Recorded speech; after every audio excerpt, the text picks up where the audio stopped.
So I love New York, but New York hates you. That's the second half. Okay. I'm just remembering that, like, you know, the lady who's doing this in the meme and the cat. Yes. There's a license plate that's like IS and then heart and then ED. And the woman's going, is loved. And the cat's going, I sharded. Yeah. Or if you've watched Arrested Development, where it's like a new start, but it looks like it says anus tart. No, Oh, yes. my Yes. God. Absolutely. Beautiful. That's comedy. We are recording. Just let you know. Oh. Yeah, that's all. I got all of that. Oh, no. My stars and garters. It's sharded.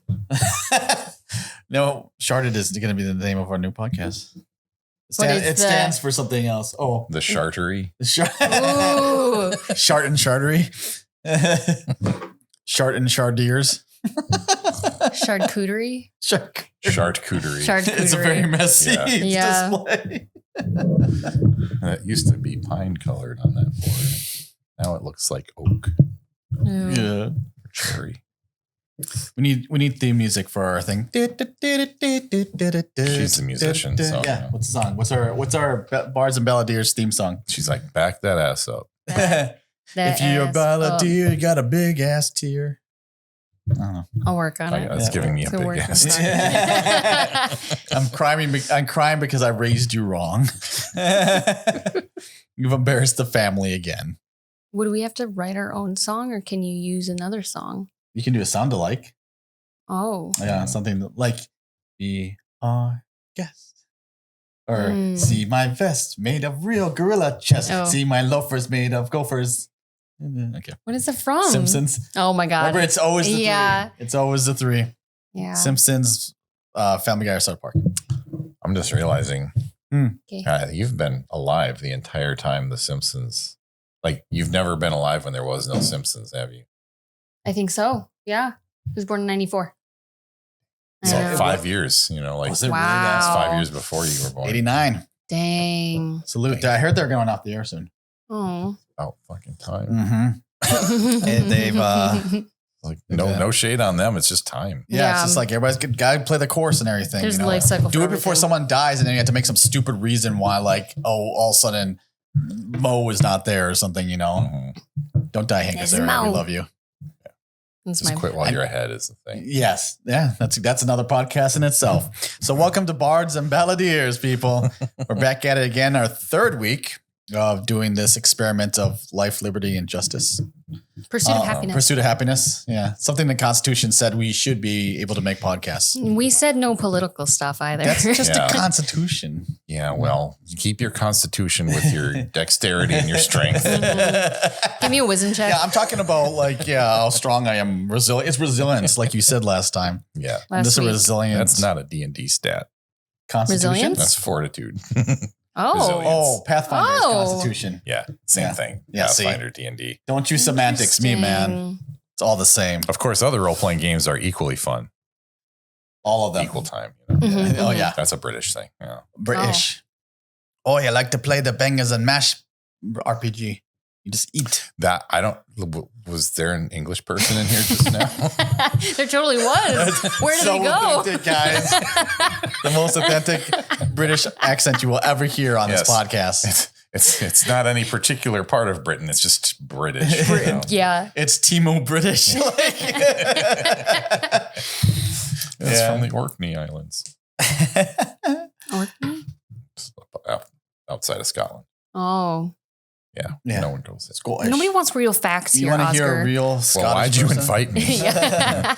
They're not facts. They're suggestions. They're, Oscar facts. Oscar facts. Otherwise known as facts. Yeah. Anyway, So yeah, welcome back. Welcome back. Yeah, Yeah. we're here and we're doing something. What else is on? We're doing something. We're doing something. I'm trying to Inspiration. real life inspiration. inspiration. Yeah. find Mhm. Because people inspiration. always want to know what inspired us to do what we do, be authors and such. Where do And we get our ideas and all of that? And yeah, I guess for this week's Out in the World, I realized people ask me a lot because I have a very busy social life and I know a lot of Well, people. Mr. Popular. Okay, sorry. Sorry, but Yeah. I know you don't know what that's like, Yeah. but Me too. no, I have my regular weekly activities and dance, karaoke, and like I go to conventions, I meet people, but like I just know a lot of people from the various things I've done in my life. And I have people ask me every so often, like, where do you know that person from? Where do you know this person from? Very popular. And I thought, you know what? Every single one of those is a story. That's true. And it's, like you talk about character backstories or like, superhero backstories or any of that, but just, how do you know that character? How do you know that person? It's almost like an endless supply of stories that, while not necessarily unbelievable, are still kind of unique. Like I'll know certain people that are like a social nexus. I won't name too many names or anything, but just name drop. Yeah, no. No. But like, we met at conventions, for example. We met at a convention. We both knew, one of the people there. Like I have friendship nexuses where it's like a nexus is like basically one person who knows everybody, and you meet that person, they introduce you to this other like circle of people, and then they know people and they introduce you to still more people. And it's like one person is like that linchpin that introduces you to like 150 different people, Sure. like in the aggregate. Patient zero. Yeah, exactly. Patient zero. Yeah, it's like contact tracing. Yeah. Like, DNA 23andMe. yeah, and it's interesting to trace that out, and you can it's great inspiration for stories, but it just makes for good real life stories too. Like how do people meet, and you can use that all day long. I don't know what you guys have experiences with that sort of thing, or if do you guys know people? I know people. I know animals too. Yeah. How'd you meet that animal? Yeah, right. Oh, this fox. This is Mr. Foxington from Zootopia. Another great anime. Is that his last name? Nick Wilde. Oh, okay. His name is Nick Wilde. I was like, it was not Foxington.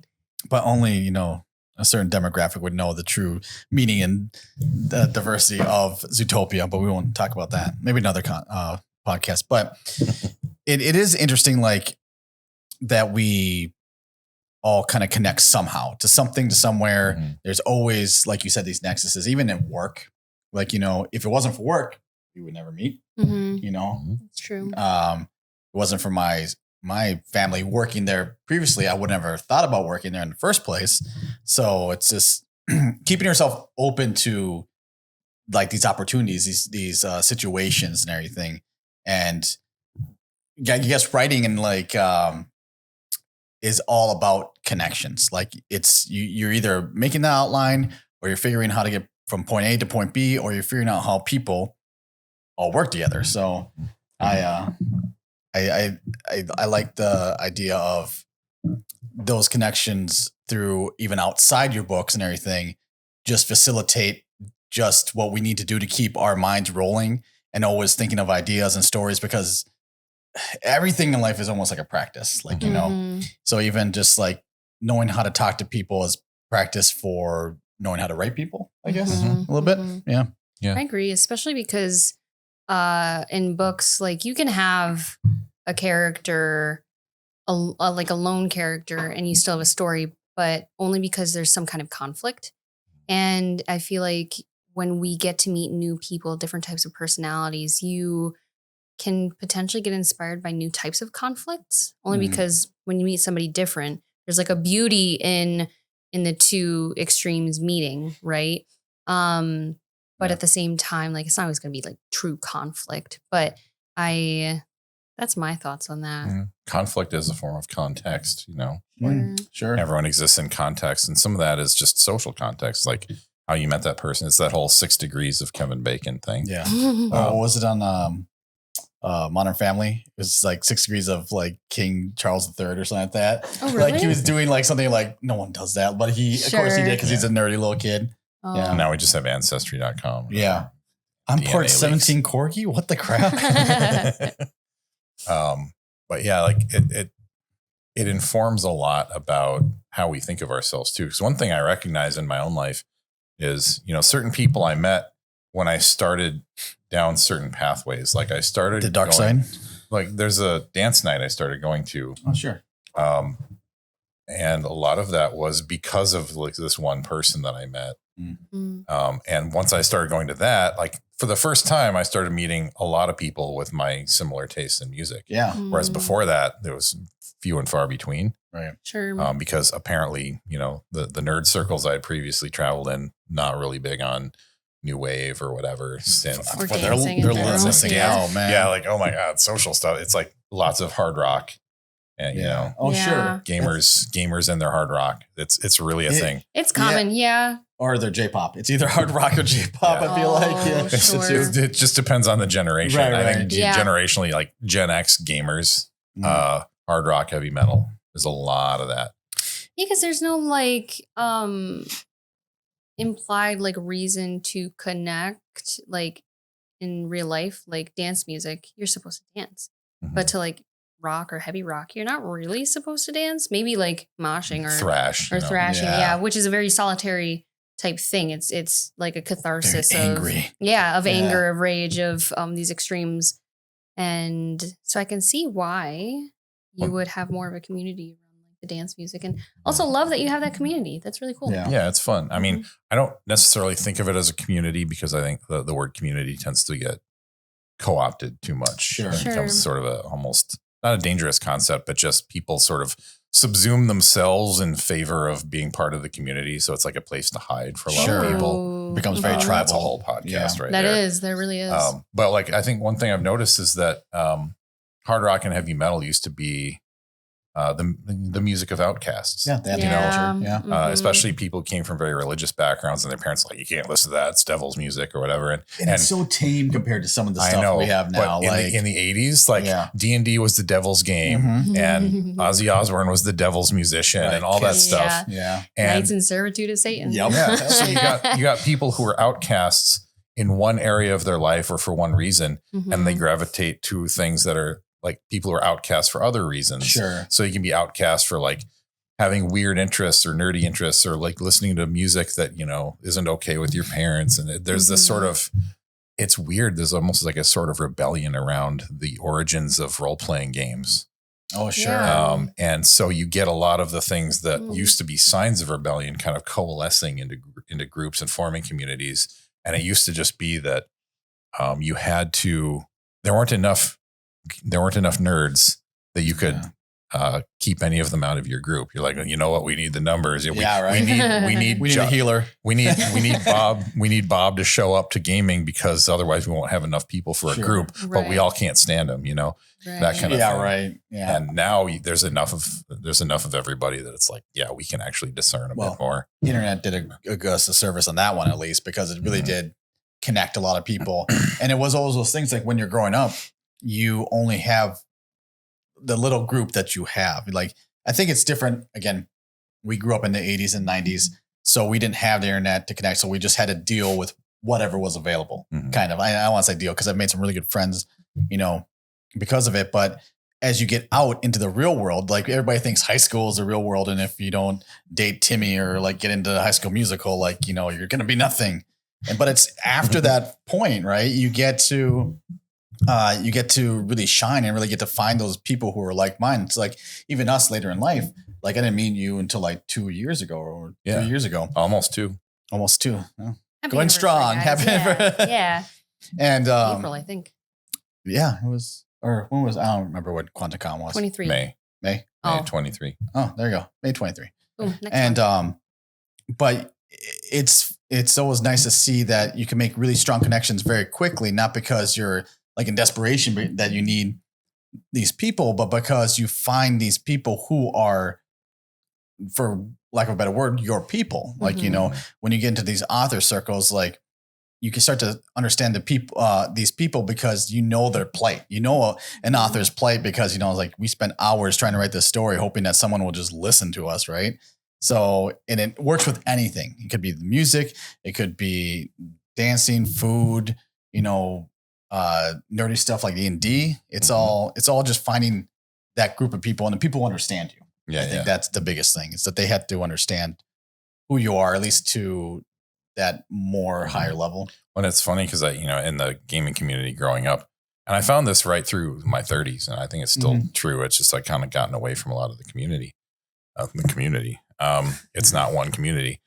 But I found that people, a lot of people were in that community so that they would not be known. Because it's like, let's focus on this game. Let's focus on these things.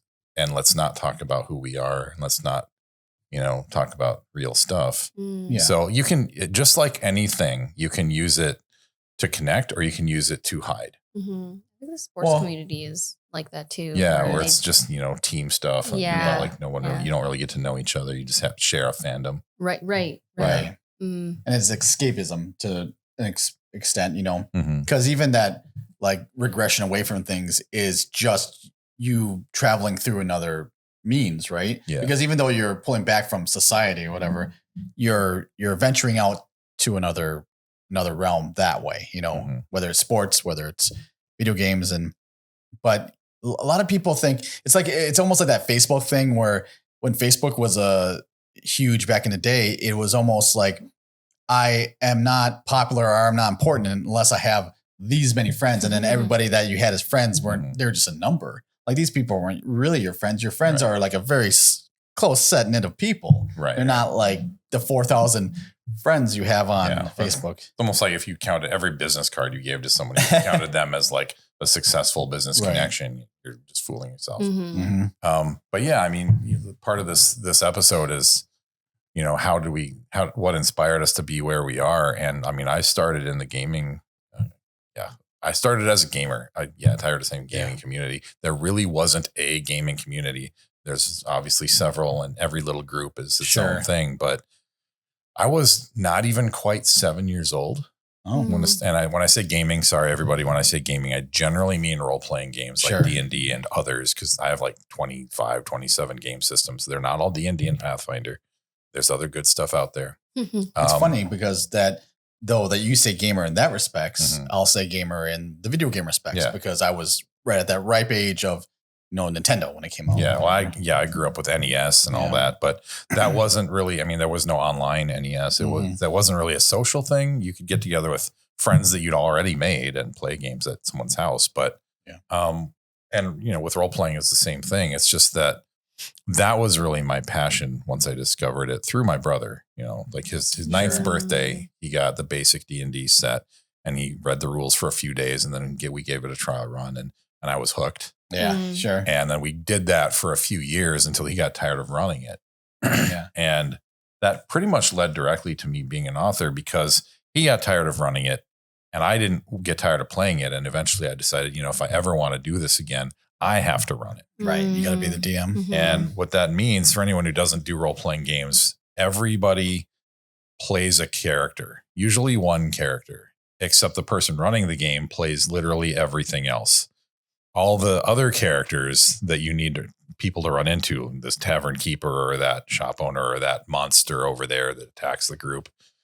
You're playing all of the societies and the political systems, and you're running the magic system and how physics works and all that stuff. Right. How the starship, like what the star system is made up of, depending on what genre the game is. And so when you're running a game, you're doing a lot of the work of an author. Oh, heck yeah. It's just that, each other person is playing, they're making up and being responsible for one character. Right. So you're already most of the way there. You're even driving the plot too. Yeah. Like you are the. Right. A lot of the time I would have later on, I was like 16 or 15, 16. I wanted my players in this game called Shadow World, rest in peace, Terry Amthor. But this game that it was very, fantasy with like sci-fi roots, like ancient sci-fi civilizations. That's now become like a fantasy world more. And I had my players make character backgrounds because it was an unfamiliar setting to them. And I wanted also some way to say this is in character, that's not in character. Because, min-maxing works like, well, now it's convenient for this to be in character. And now it's inconvenient. Right. So you've got something to hold them to.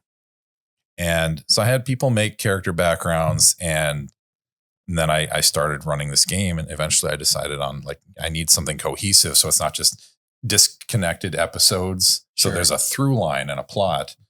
And then once I was about a year into that, I was like, this would make good books. And that was the first time I ever wanted to write something. Sure. I actually didn't like writing until then. Oh, I didn't even read for fun until I was 12. that's still pretty young though. Yeah, I feel like. But a lot of people are like, I was reading from the age of 3 and I loved reading all my life. And I'm like, I learned to read in first grade at 6. And I didn't read for fun really until I was 12. And it was all sci-fi, fantasy, stuff like that.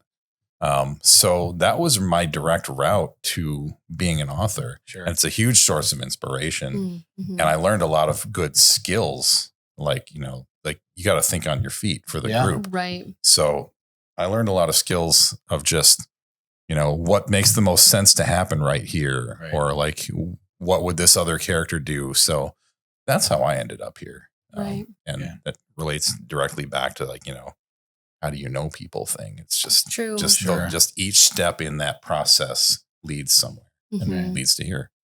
I realized that I have no idea where you started to get funny. your creativity. Like we've talked about, like you're musically inclined, or like, Glad I could bring you guys together on this. It's like we should get married. We should. Yeah. Hi. I actually want to pause, because I want to move closer so I can. So you're not leaning. Yeah. You could have just done that. No, We're gonna keep it in. Well, okay. Well, it's in case I like knocked anything like No. off. You're good. I also don't want to be like in your way No, of I'm looking Let's long be like, into yes, each Oscar, other's I eyes. think that's great. All right. Unpause. Oh. Wait, I was going reverse there. So you were asking me like, where did my inspiration come from? And truly, I don't know. Maybe that's why he doesn't know either. Yeah. That's right. You've never But told me what's your secret. I was thinking about it, and truthfully, I mean, we kind of mentioned this in the last couple episodes that we're all the kind of people that we learn from other people's mistakes. Some of us are more willing to learn from our own. You're more of a calculated risk taker than I am too. Yeah. Age helps with that Climbing also. trees. That too. Yeah. But being that youngest child and borderline like middle, because my oldest nephew I was 9 when he was born. But I think I enjoyed, I've been writing like little dumb stories. Honestly, I hate saying as long as I can remember, like elementary school. But not like writing a full-on story, just making shit up. Sure. Professional liar, I guess.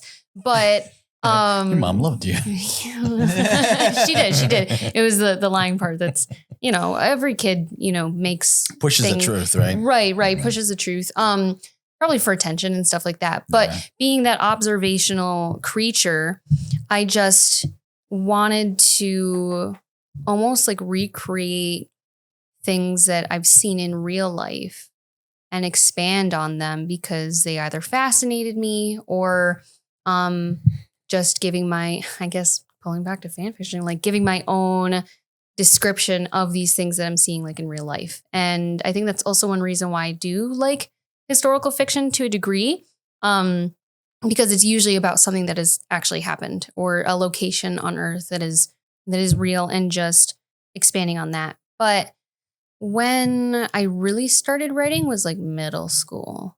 So observational, because I'm just that kind of person. I read a lot of like dumb little books when I was younger, like kindergarten. And so like escapism too. That was a big part of it. Just always imagining something elsewhere. Sure. I was always in another world. So yeah, that's my, I guess the start of it. Sure.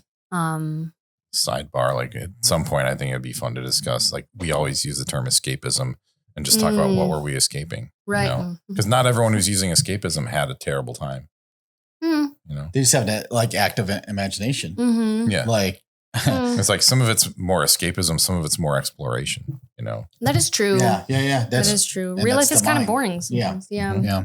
Because I think we have a dire need for exploration and to solve problems. Like, Mhm. I think the human mind is just wired that way because when there is a problem, it needs to be solved because that problem can be worse if it doesn't, right?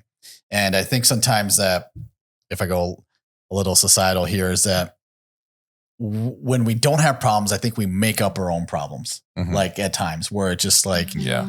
where There's a everything's reason for stupid. the phrase first world problems. Fair enough. Yeah. Mm.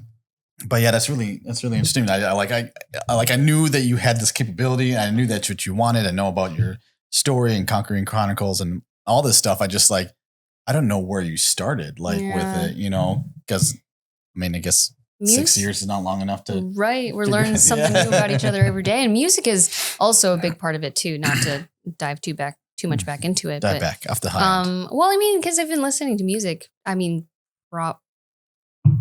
Knowing my parents just since I was born, probably. I don't know. In the womb. In the womb. Yup. But it was belly. Heavy metal though. Back to the heavy Were metal. they gamers? Yeah. You're going to Satanist in my there. dad actually. Well, my mom, both of them. It's fascinating how similar they are. And different. My dad liked D&D to a degree. And then my mom was like fantasy and dragons and all of that. And she still is big into yes, all that stuff. yes.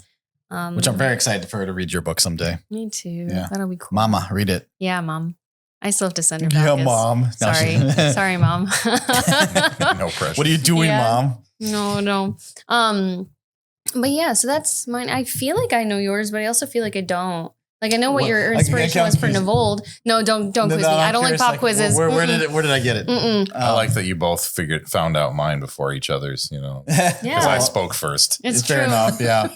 I think you're also into the category of professional liar.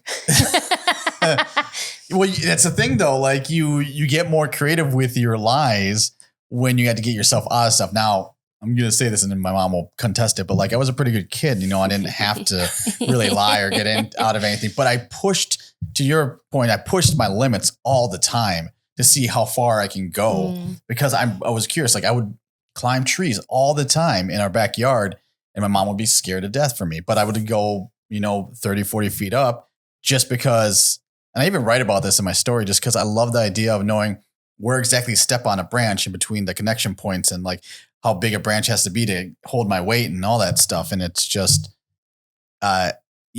you just get a different perspective, like literally and like mentally about how things work and everything. And I was like, that's why I love like flying so much too, is just that it was a perspective you just didn't get being, I say normal, right? Like we're not supposed to be in the sky. We're not supposed to be flying through the air. But it's, I do truly believe my parents never like inhibited me when it came to my imagination. My mom never said, "Oh, that's weird. Stop being that way." Like I remember my parents would always get together for poker, like every other like weekend at somebody's house, and we'd go over there, and I bring all my Transformers and some of that with them because I love Transformers back in the day. And I would show like this one girl, her name was Rosie. And she would indulge me the whole time. I'm like, look at my toys. This is how I transform. This guy's name is this and everything. And she just love it. Like, and I never was hindered by just being a little weird. Right. And just being a little, courageous with my imagination. So I remember like just doing things just like, I'm going to go, on an adventure with Samus from Metroid or like, or Bugs Bunny or anything like that. Just like, not having an imaginary friend, but imagining what it's like to like do things with these people. Mm-hmm. And so I give a lot of my imagination and tribute to not being stunted or stilted by just thinking about it and being weird. But I never got into writing, or reading for that matter, because dyslexia and stuff that makes you not enjoy it because it's just like, oh, I had to read this over again, or like things are difficult to comprehend or understand sometimes. And I literally learned how to read words by remembering the shape of them. Oh. Like I would remember what the word like believe would look like and everything. I'm a really good speller because of it, because I'll look at a word. That's out of the lines. Yeah.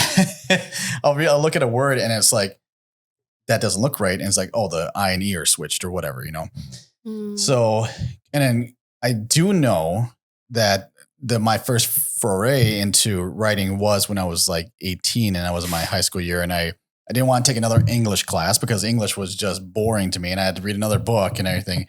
So I was able to take a free hour and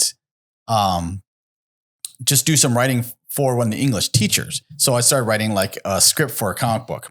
And I remember doing this, and like I even submitted it to Antarctic Press, which is a comic book thing. I never heard it back. Sure. But I was just like, this is garbage. Like, you know, because it probably was. I still have it too. And maybe one day I'll bring it out and read it, and then I'm you glad guys you can didn't laugh. send them your only copy. You know? Yeah, right. So it's I love the idea of that, how freeing writing is now. And it's just, I think it's good for the soul, and I think it's good for the mind and heart and everything of who you are. And I think that we'll crap on some things or just like say this stuff is silly and everything, but what it does for that person is like any art does, is it releases something, it fulfills something in these people. And there's always, even the reaction, good or bad to something, is the purpose of art, right? You know, that's kind of like how I see it in my long-winded rant there. So yeah.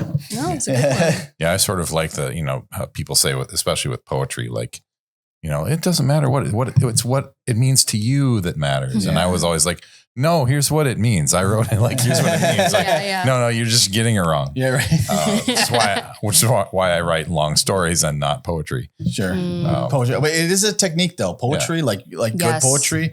There's a guy named Bo, I forgot his name, but he writes some really good poetry that again, it's like the movie form versus the TV form. Like the books are TV, and then poetry is like almost like movie. And if you can get that well, it's gold. Like, you know, and you can infer a lot from it too, just in a few sentences. Kind of like writing short stories in comparison to long form, like, or novel.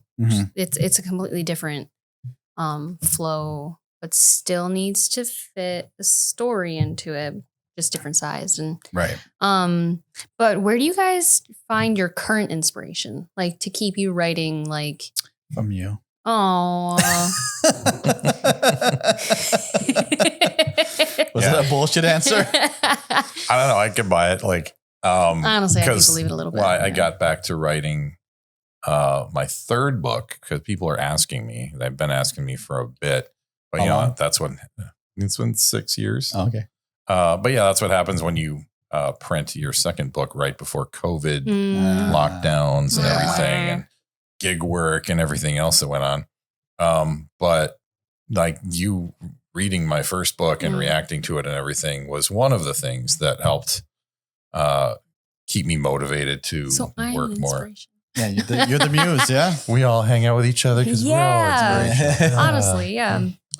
But yeah, like honestly, positive feedback is one thing. And honestly, just they say write what you want to read. That's there's two pieces of advice that I give to authors, because everyone says, what's your main thing that you tell other writers? And a lot of people say, just write. I don't buy that one. Because I see people who just write and write and write and write because that's what they're supposed to do. And a lot of it's not great. Are you talking about like the, to be successful, it's like the 20 like books or whatever to so much, or like the idea that like you'll just get better by quantity? Is that kind of the idea? It's more just like what advice in general, like, and people say just write every day. I don't believe that. Or just write. I'm like, no, sometimes you got to regroup. You have to take breaks. Right. You've got to, that's part of the reason I think for this episode is like real life inspiration, is that I believe you have to live your life. Sure. If you're not really living your life, like if you're writing to escape, or you're writing to not deal with things, or you're doing it about a workaholic way, or what, if there's not enough other real life in your life, then it's going to affect what you write. Right. It's going to affect the quality. It's going to affect your enjoyment of it. Right. It's not going to feel fulfilling anymore. Right. And so the two pieces of advice that I take that I'd heard other people say, not to me specifically, but Isaac Asimov said, I try to just be as clear as possible.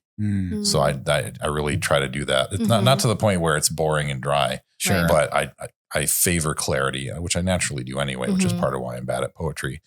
Fair enough. Yeah, that's flouncy and flowery, that's right? That's a good point. Yeah. Truth and clarity are things I care a lot about. And poetry is kind of ambiguous and opaque a lot of the time. So those are like opposites for me, and it just doesn't jive. But the other thing, the other piece of advice that I take and also give is write what you want to read. And I look at the books I've written, and I'm like, I like these. I want to read these. Mhm. And I want to read the third one, which means I have to write it. Yeah, you know? Yeah. Yeah. So there's that. I want to get it done. I want to move on to other things as well. Like Sure. this is just a trilogy. I want to write my nonfiction and get to my science fiction, which is, like almost like looks like dystopian AI trope, and it's Mhm. not, Nice. But yeah, there's a lot of stuff I want to write. But also just the story that I've already written. The more I delve back into it, the more it inspires me to want to finish it. For sure. Mm. Mhm. So, but yeah, just other than that, real life, I draw inspiration again, still from video games Yeah, absolutely. and from movies and TV. Like I've got 2 characters that were pretty much based on movie characters. Like one of them's a James Earl Jones Oh, nice. character. So big lion. Meow. Yeah, exactly. Yeah. No, like my first mate, Ajuban, is based on a James Earl Jones character in a 70s movie called The Swashbuckler with Robert Shaw, who was, I think, the captain in Jaws or whatever. There's a whole bunch of stuff there. But Who's the other one? a lot of, what was that? It's the other character. Albert is based on a sort of a tertiary character from Roman Polanski's Pirates. Oh, Mm. okay. It's a big dude. Really, his main thing is he's strong. Oh, okay. And, Okay. I'm just saying, you might a be- cannonball. You might benefit for some lines in your stories. I'm just saying. Well, maybe we'll see in book 3. Book 3. One. Yeah. Put Where will one they line go? for me. Let me be the You know? inspiration for your lion scene, All right. Or a lion eats this other. or at least okay. make someone lie. Yeah. So He's a where lion. I draw my inspiration is not from random fan input. Who said I was a fan? Yeah. Now you're overstepping a little Yeah. bit So there. he's like, you haven't even read my books. So, Not after that comment. but yeah, so that's a lot of my inspiration, and Okay. also the consciousness development stuff, and like For my sure. background in Sure. like science and all that. Like Mm. all that stuff inspires me still. Hmm. What about you? Yeah. You asked. Yeah. Me? Yeah, you. Where do I currently find it? Yeah. Same Or do you? currently? Same me. I mean, Life just dry as dust. Of course, mi esposo, She doesn't mean that. my cats, Oh. but also it's hard because I mean, being somebody that I'm just naturally fulfilled by being outside and being in nature. I hate saying it, but nature often inspires me because it makes me imagine being somewhere fantastic and unexplored. And I imagine just the possibilities of that unknown, and makes me think of my characters more. It makes me miss them and want to go back to them Sure. and make sure that they're getting developed. Kind of like you enjoy the things that you write, and because you enjoy it and you it's something that you would want to read, I want to go back and write it and finish it. So very similar, I think, to that. But also music. Like I get a lot of inspiration from whether it's soundtracks from movies, soundtracks from video games, classical music, modern, lyrical music, however you want to call it that, whatever genre Sure. it may be. Emotions, I guess, evoked from those things. So not necessarily the story that's intentionally being told by either the lyricist or the songwriter or whoever, but the emotion that is inspired from that, which could be different every day. But I find a lot of inspiration from music and nature. I think that's the Yeah. biggest thing for We me. talk a lot about things while on our walks is when we Mhm. get the chance to do that. Yeah, I know So- you were. Sorry, go ahead. No. You were saying a couple of weeks ago that you might have a couple of weeks ago that you might have a character that you want to build a plot around. Mhm. It all sounds like you can also have emotions you want to build a character around and build a Yes. plot around that, Yes. because it's like whatever will unlock these emotions and make them explorable. Mhm. Deplorable? And it could be deplorable. Okay. Either or. Those are explorable too.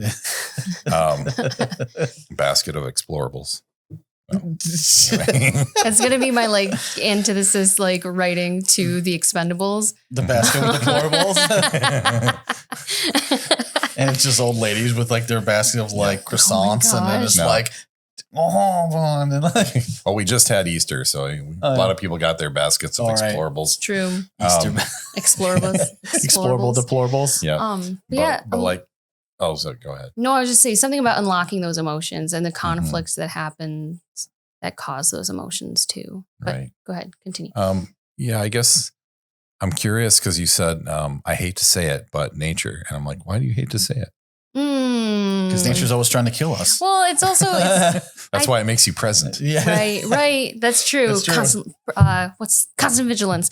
No, because there's such a. I feel like with younger millennials and maybe Gen Zs that like everybody's like, I love hiking, and they don't go hiking. They just love the idea I'll of take it. one picture out of it outside. Which I'm not gonna lie, I don't love camping, but I love nature, and so that's why I was trying to avoid the yeah. So you're raising your hand like I have a question. I do love the idea of camping. I really do. I just can't pee in the woods. So there you go, internet. It's a little easier for me. Yeah. And there's attachments that can help. There was a much better way of saying that. But yeah, it's not that I hate admitting that. I'm a hippie at heart. Yeah. Definitely. Holistic, let's say. But what's worse though? No, is there a worse one? I don't know. Neither one is worse. They're both perfect, and I will love them both. Everything is equal. Even everything is awesome. Except the opposite of that opinion is not equal to that opinion. Wait. Isn't it though? By everything is equal means nothing is equal. Oh, yep. If everyone's special, then no one's special. Yeah. Thanks, Dash Incredibles. Afar. Yeah, from Incredibles. Yep. Okay. But yeah, any other questions Nature. for me? For you. What else you got? I'm curious to know, like, kind of. I have an idea of where you get your current inspiration from. But Yeah, she's like, it's me. It's me. Of course. It's always you. Say it's me. No, that's you. That was me. We have visual record of that now. Yeah. I mean, currently it's a funny thing because I can say that a lot of my inspiration came from video games, not just RPGs, but just kind of the movies and everything I watched because I was such a visual guy. Mhm. Like again, books were so hard. Like I read audiobooks, like so technically I've ingested that information, but not have read them because it's easier to take it in through the ears than it is the mouth, which sounds really bad. But I find it funny because like I don't watch TV or read or play video games as much as I did because I'm writing so much. So Yeah, I don't read as much as I used to. yeah, Mm. and It's sad. Yeah. which, well, is it though? Because you're being creative and you're like actually putting that stuff forward. So like, I don't feel so bad. I used to like, oh man, I don't get to play video games anymore. I used to feel bad about it, but it's just like, as you fill this world up and like you start doing it, it's almost like the natural progression of everything. You are that furnace and you have taken everything into yourself and now you're outputting all of this energy, and it's become such a great thing that like, I don't dread like, and I still get chances once in a while because I want to hang out with friends and still play games because games are enriching too. Like as much as people want to say like You're wasting your Your time time, on those yeah. idiot games. no, Yeah. they're Your mind's enriching. gonna become jealous. They've even proven like people who play video games are Mhm. better at working with robotics that they use in like surgeries and for medical uses because they're familiar with joysticks and they have that fine motor skill. They've Mhm. specifically tested that StarCraft, I'm sure this is true of all real-time strategy sure. games, StarCraft makes you more intelligent. Mm. Like, okay, well, Yeah. Because I like those to tout that because I play StarCraft. it also makes you more racist against Zerg and Protoss. No, I play Zerg. What do you Yeah. got against Zerg? Yeah, they're those slimy little I don't know, Bugs. bugs. They We're all deserve just to die. bugs. We're all just bugs to you, aren't we? Yeah, bunch of xenomorphs, a bunch of bug hunt. She's just like, I don't know what the I hell like he has. bugs. No, No, I don't actually know. Here's a spider. How do you like no, that? thank you. That's an arachnid. It's a type of bug, isn't it? I don't think Is so. is arachnid type of bug or is arachnid I mean, its own? Science. As a racist, they're all just bugs. They're all just bugs. The only good bug is the dead bug. Thanks, you Starship Troopers. Yeah. But yeah, so it's it's funny because inspiration is just the culmination of years of doing stuff like right now, and it's the inspiration to continue because. And maybe you guys have the same feeling too, where like when I'm not writing, I feel bad for my characters because I feel like they're just sitting there, just like staring off into nothing, like waiting for something to happen. like in the Sims when you're not actually Yeah. managing the character, they're just like they would die of starvation if you didn't come back to them. I mean, no, they kind of do, but they'll just Yeah. eat really bad stuff and they get sick and then, and light a Maybe fire and I don't cheater. know how to put it out. And I don't know. Because they get stupid as soon as you're not. Yeah. Shoot you. Yeah, you know, it's funny. Like if you try to delve like a layer deeper into inspiration, I guess I would say, at the root of a lot of what inspires me, there's just specific feelings. Like the better you get at something, or the more you do it, the more you. It's almost like when you're a runner and you run a lot, you get a runner's high quicker.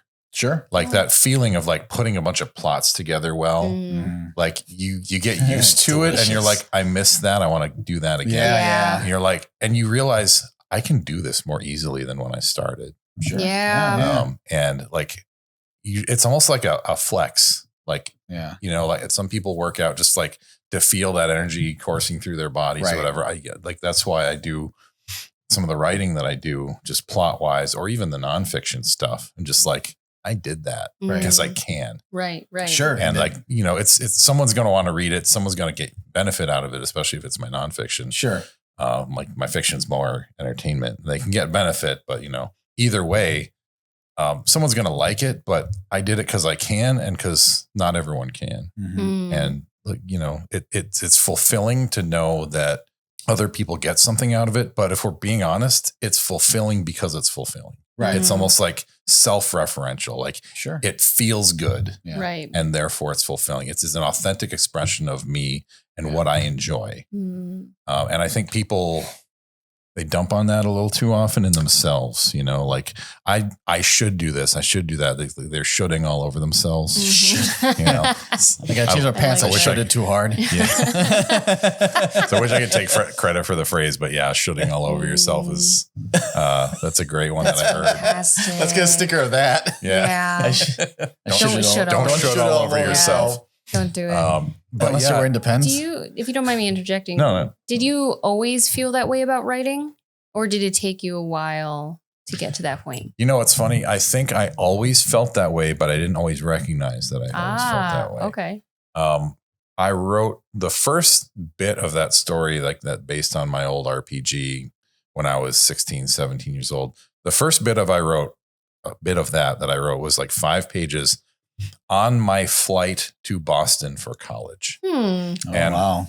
But I honestly, going back further than that, just with that campaign that I ran as a game, Yeah. I got that just from like, oh, this would be so cool if this happened or this was going on. Mm. It'll be so fun to reveal it to my players. Oh, sure. Well, you know, if you're writing, it's not so much you've got players, now you've got readers. It'll be fun to Right. reveal this to my readers. You're making the decisions for those characters. Right. That is Oh. literally all that has changed. Well, Yeah. obviously, it's not run like a game. Like, I was going to Sure. say You know, because people you're- make boneheaded decisions, or Right. you make boneheaded decisions running the game because you have to think on your feet, which Right. you don't have to do when you're your writing. players Right. will always mess up your story. Yeah. They will always like you'll try your best just to drive them one Yeah. direction and be like, no, we're gonna go Yeah. kill this frog over here. But- Like, you know, Right. But real talk, it can also be free labor because sometimes they'll mess it up in the best way. Sure. And you're like, I never would have thought of that on my own. That makes such a better story. right? Yeah. And you're like, yeah, I'm getting free labor here. This is great. Heck yeah. Yeah. But that's if it's you writing a story. Like you're co-creating a story when Yeah. you're role playing. Mm, So it's everyone's story.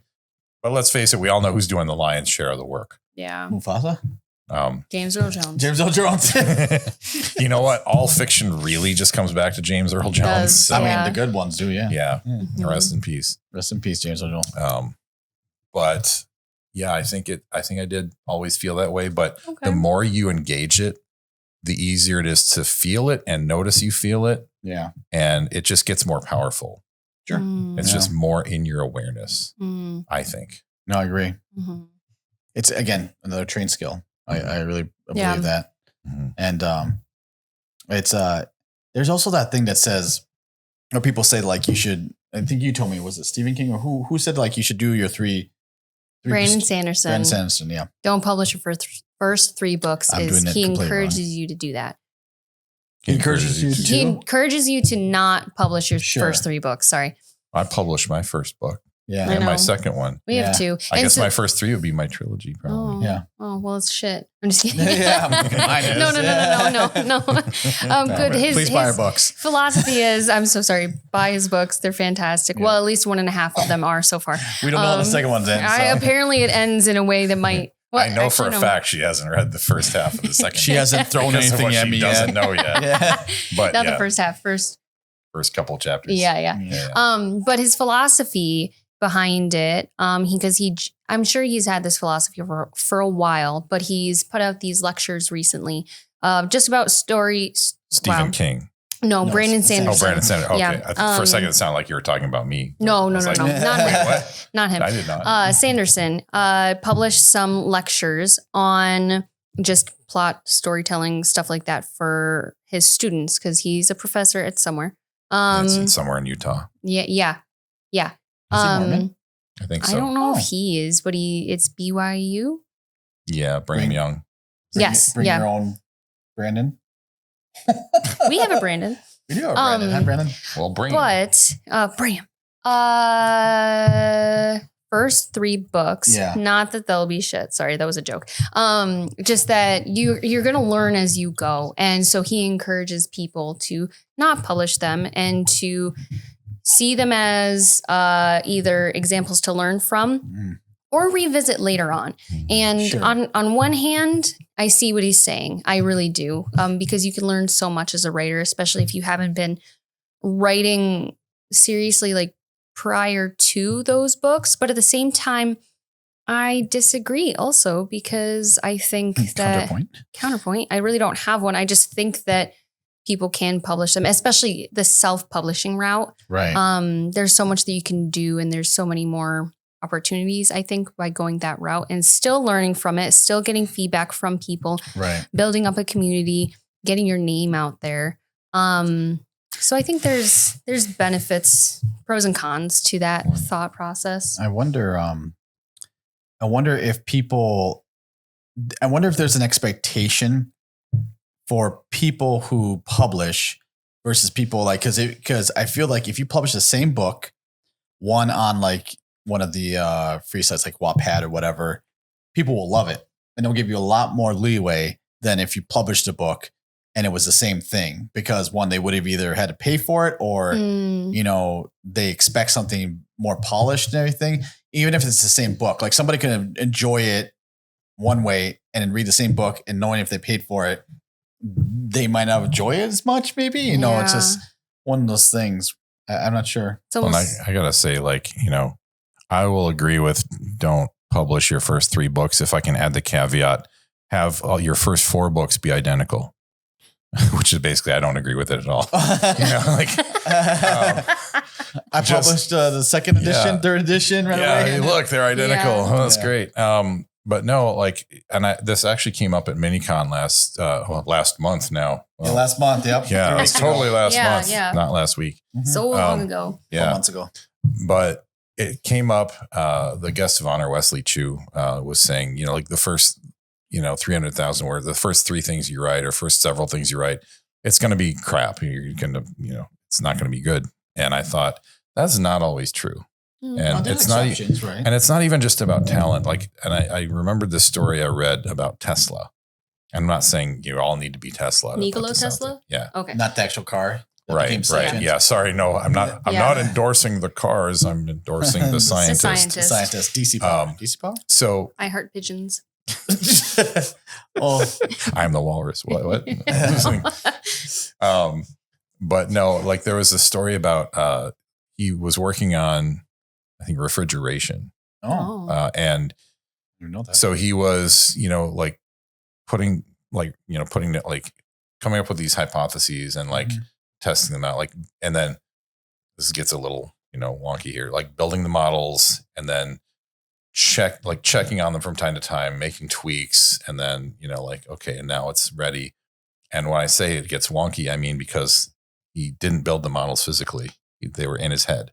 Whoa. Oh. And when he would go and tweak them over time, he would tweak them only in his head. And when he first put them out, they were perfect. No, that's insane. Because this is the thing.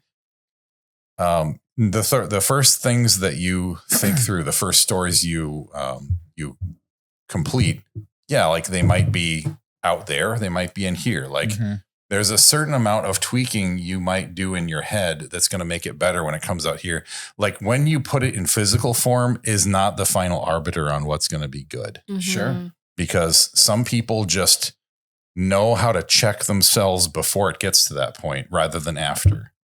Yeah, that's humility, right? Yeah. A little bit. Some of it's humility. Some of it's just, you know how people, some of us just like speak like verbal diarrhea, and then we pick the thing we mean to say out of it. Mm-hmm. And then some of us like, are a little more considered and everything. It's like, let me get that right. Before I Sure. speak. Yeah. And there's all manner of happy mediums. Sure. Indeed. Yeah. And so I just don't buy the first three things you put out there are going to be garbage. Right. Mm, Yeah, I guess agree. it's one of those things too, where it's just like, you got to take what works best for you sometimes. Like, you should, again, that's why I say humbleness, because you should at least listen and then take it, think about it, and then do something. Don't just like do something expecting everything to work out for you. Like, just because like, again, just because you wrote a book and it could be the greatest book ever, like you got to find your way to these people and find a way to advertise and market or like, because none of that, sometimes it doesn't matter, And circling back a little, that's part of why I said I feel bad that I don't read as much as I used to. It's because I'm not reading less because I'm writing more. Mm-hmm. I'm reading less because I'm doing the business side of writing. And I enjoy reading more than I enjoy that. Yeah, yeah. And so there's a bit of a trade-off there. If it was all just writing, I'd be like, well, this is cool too. But no, let's face it, it's not. Well, I mean, that's kind of why we are writers, right? Because we are trying to gain back that freedom, hopefully some way in some form. And I think a lot of people can be writers and do it well and like make a living off it if they want to mitigate their expectations, but also live more simple. Like, just even that, could facilitate you to get that time back. Cause that's what I want. Like, don't get me wrong. Super blessed that I have a job that's 9 to 5 that gives me money, that allows me to live well. But I would trade it all in a second to know that I can make money enough just to live, and I'll eat ham sandwiches every day. That's honestly what I want is a freedom.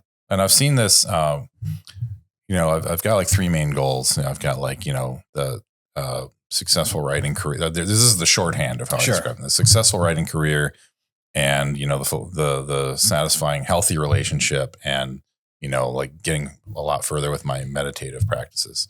And that's the shorthand, but what really is how I describe those is fulfilling meditative practice, fulfilling career as a writer, fulfilling relationship. And what I see a lot out there is people like, I'm going to make a living off of my writing, and it's sort of like at any cost. And it's like they're out there all the time, busy. And it's like the other areas are suffering and none of it sounds fulfilling. And I'm just like, that's not what I want. It's hard to say though. Like, there is that. That wouldn't be fulfilling for me. Sure. That's a distinction. And I mean, I think for a lot of people, it wouldn't, especially if you fail. Like, and define fail. Sorry. Whatever your self-determination of failure is, right? Regret. Yeah. Because you do all this work and then nothing comes out of it and you feel like a failure, or you regret like doing it. But it's just like I do respect sometimes the hustle. Now, like you say, if it comes at the detriment of yourself or other people or whatever, and if that's if that's something that you're willing to lose, I mean, that's fine. Because I've known people who have done that hustle to make that money, and then they got everything back, and that's a possibility. But the chance of that are not as high as we like to think it are. Well, also you have to see what your approach is. Like, some approaches have a ceiling. Sure. And if you can see that ceiling coming, and that's not going to get you where you want, it's better to switch your approach. Yeah. There's almost always more than one approach. Well, that's why we're doing this, right? Yeah, right. It's true. Yeah. That, and we like hanging out. But yeah, That's like true. That was a podcast name we never got, unfortunately. Yeah, that was taken. We love you. It was the We Should Hang Out More podcast. It's out I there. hope you're doing great. I don't know if it's good or not. You have to check it out and just determine probably that. stopped You tell hanging us. Yeah.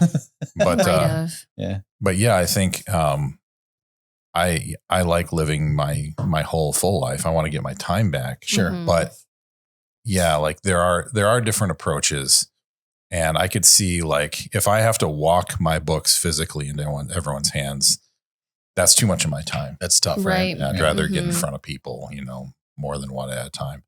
But, because I like going to amusement parks and on trips and, dates and dancing and karaoke and all that. And I like sitting at home playing a damn video game from time to time.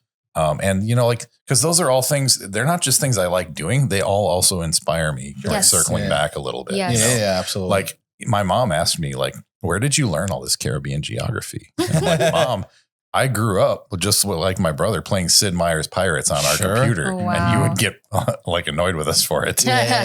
Well, we were actually learning stuff too. Yeah. Right. It's all Video games educational. are- yeah. I'm not Yeah. gonna pretend we didn't waste any time, but Right. like But there's always find something to be ways gleaned, also. right? From Yeah. it. Yeah. Right. Mhm. Secondary progress. Yeah. didn't waste all the time. There was a lot of real enjoyment there. And I think back to some of those times of like, playing a particular video game for like a 3-day period. If I look back on that and I'm like, I have a warm, fond, bright memory of that. Sure. Mhm. That's not something I'm looking back on and regretting. Right. Right. That Right. doesn't count with me as wasted time. Right. I Mhm. know it's restorative. I know it builds my life, but it's not saleable directly. Mm. It Yeah. Mm. it builds your life, and that's what you're that's what you're living. You don't get your time back. Right. Yeah. It's just how you spend it. Think about Right. to what all these other people have when you had the entertainment, what all these other people did for you, that at least for me, and maybe you guys are the same. I hope I do that for someone else. Yeah. Mhm. 100%. Like I feel like if I can give them that feeling that I've had watching a movie or playing a game and everything, that to me is ultimate success. That to me is greatness. Yeah, I inspired. There's there's a dedication in the front of my second book to two people who've died. My late girlfriend, Elsie, and my friend Ryan. And he was one of the players in my pirate. Yeah. Like my books are based on a pirate game that I ran in GURPS, an RPG, a role-playing game. And he was one of the characters. And he'd never done a role-playing game before. Oh, Mm. And then I started writing books. And before he died at 29. He had heart issues. Rest in peace, Ryan. Yeah. You were a great Pieter, which is what it says in the beginning of that book. Aw. nice. But he not only like joined a second RPG that I ran, he started writing his own story.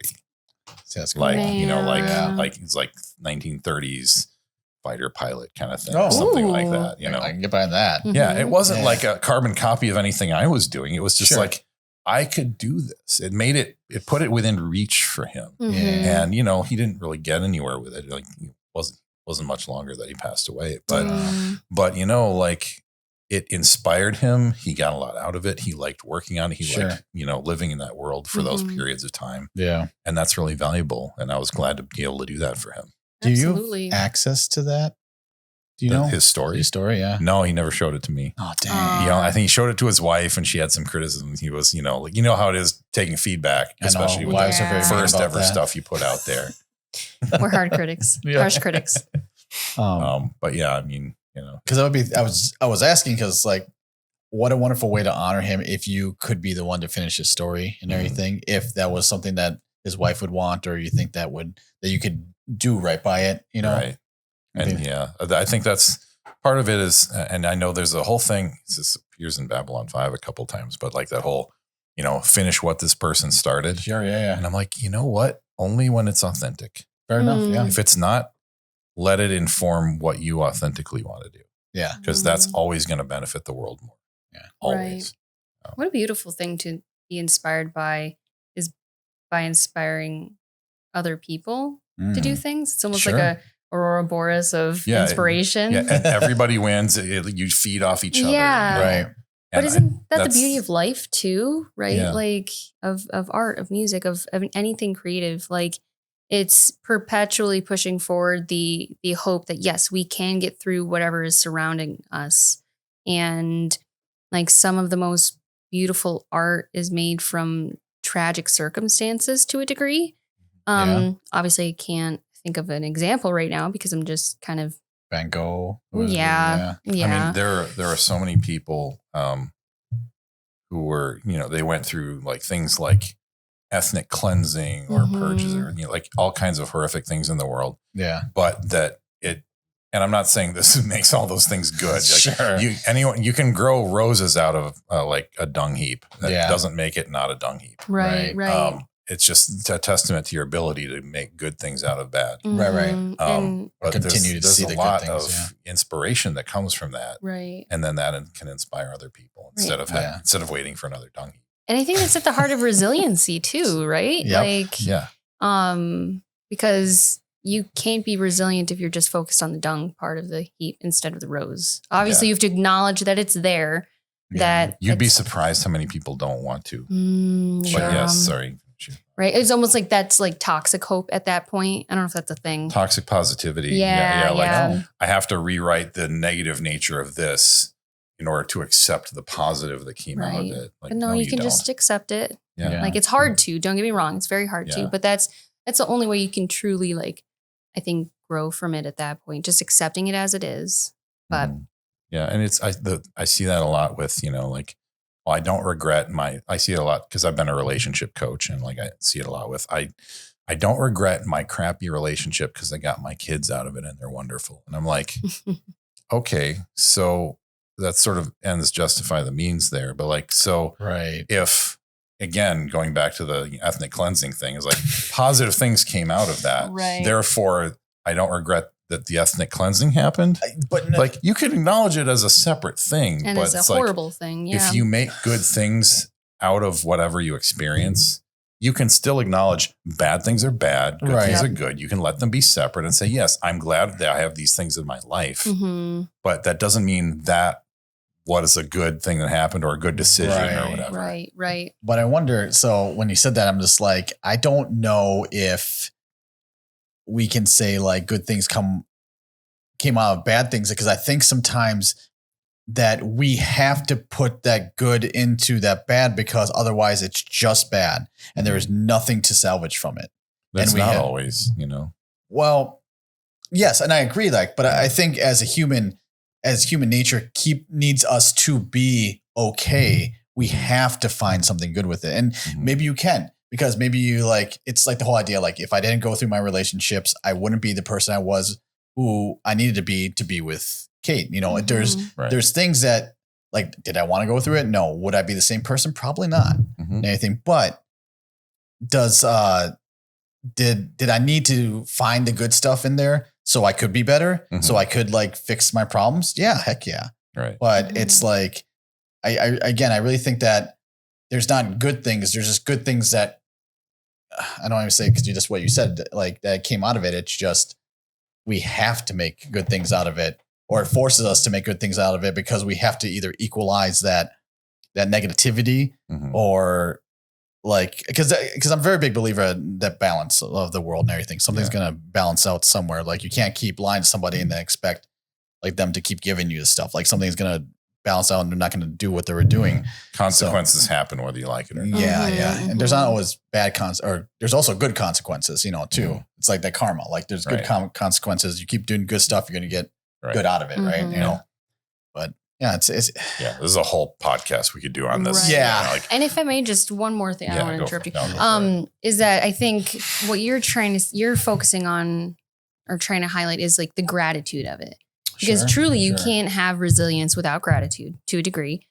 But I think you can have gratitude while also accepting a circumstance as awful and should never happen again. But the gratitude is not changing the lens with which you view that horrible thing, but gratitude is just picking out the moments within that horrible thing. So that we're still bright, maybe. Yeah. So it's, but not to say that this situation didn't happen or something like that. So or that should happen to make good things happen. Yeah. So it's very ambiguous and kind of gets lost a little bit. I like to sort of simplify it for myself. And again, back to authenticity, which we've talked about the last couple of weeks.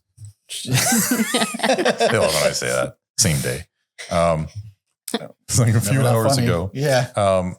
With the authenticity, like it's difficult to parse what that means, or like all of these issues that we're talking about here. So I just sort of think of it like, when you behave authentically, that doesn't speak to outcomes. It doesn't guarantee outcomes. Things can not work out. Sure. But the thing that you find when you're behaving authentically is that you don't regret your choices. It's fair. like their choices like of their own merits, not because anything later happened.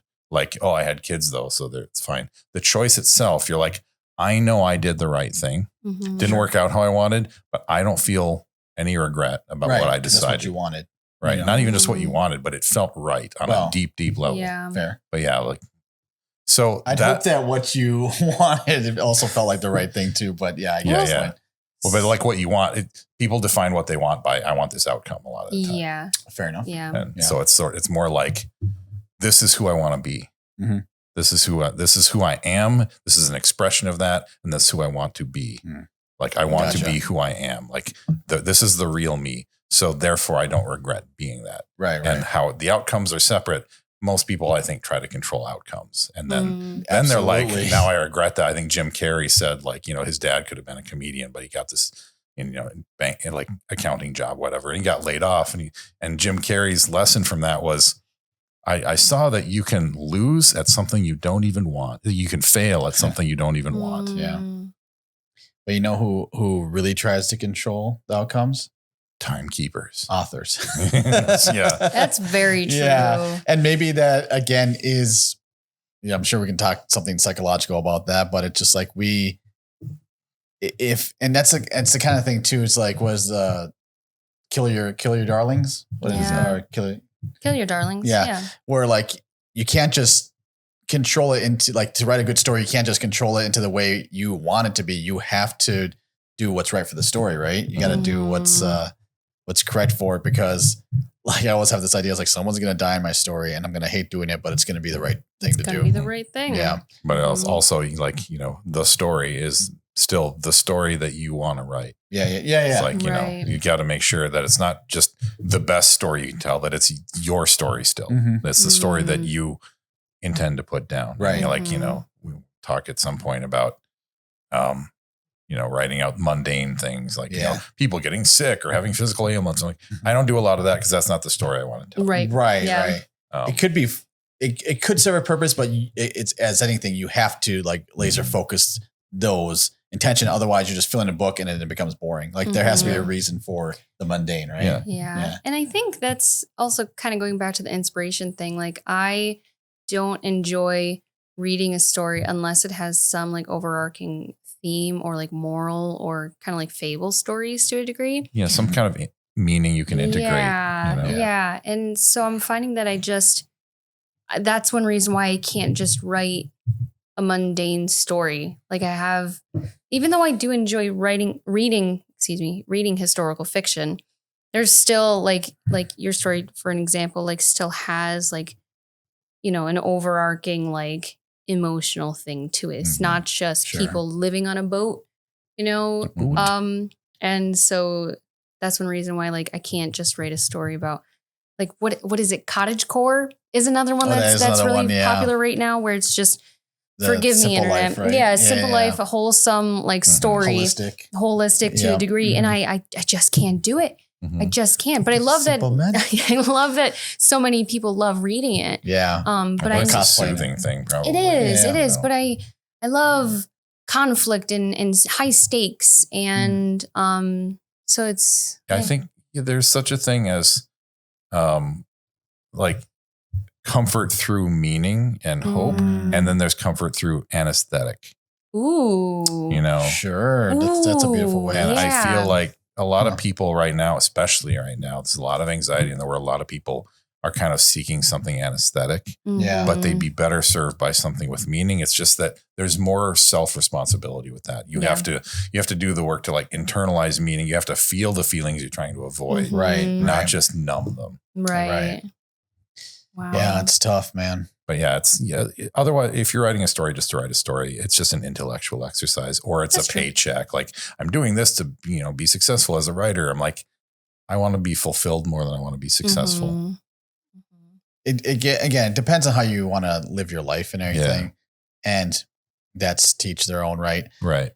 It's what you find fulfilling. Right. I like money. That fulfills me. It enables some people to do things that are more fulfilling. Right. It's only because I feel like if I had the money, I would have the chance to do more if I had my time back and everything. Like a lot of people think, oh, you just don't want to work a 9 to 5. It's like, I'm fine working a 9 to 5. I really am. And my Mhm. job's not too mentally taxing or overbearing. But it's like, if I could write more than I already don't some days, like, I feel like I could just do more. Like I enjoy being Mhm. creative. I enjoy being creative more than I do doing data entry, Yeah. you know? You could put more of your actual gifts out there instead of just the things you're capable of. Fair enough. Yep. Mhm. Yeah. Yeah. So so we do, and I think to kind of summarize everything, stay in school. No, Don't quit your day don't job. quit your day job. Yeah. Find what fulfills you. That's probably one of the most important things. Live your life. Live your life. Yeah. You know. Your life, Yeah. Yeah. not somebody else's version of what you think. Yeah. Yeah. As long as you don't hurt yourself or others, you're doing pretty good. Mhm. What did Aurora say? As long as you go to bed and you wake up in the morning, you're a successful human being. That's like, it. you know, That's all you need to do. uh, Well, some people like doing certain things. Yeah. But she's right. She's right. Mass murder. You know, that's things right, like yeah. And on that note, Just so yeah, we hope if you guys have any other things, we'd love to hear about your inspiration, inspiration. Or if you feel like, we didn't answer something you were hoping we'd answer, Yeah. just float that question. Yeah. Yeah. We'd love to answer. And you it might again. be presented on the next episode in a week. About we should do a question and answer thing where we just answer some fan mail. You know, Mhm. Right. Once we have some. if you could be the first, be the Yeah. number one. You know what? We probably got some from like 2 weeks ago, Do you? Oh, yeah. yeah. At least have way them on back there. when, Yeah, we were. When we first set up. started. Oh yeah. Yeah. 2 weeks ago. Yeah. Yeah. So we thank you as always for being with Mhm. us. It's always delightful talking with y'all. So we should do this again in a week. Yeah. I'm going to change my shirt and I'll see you next week. Bye. Bye-bye. See ya.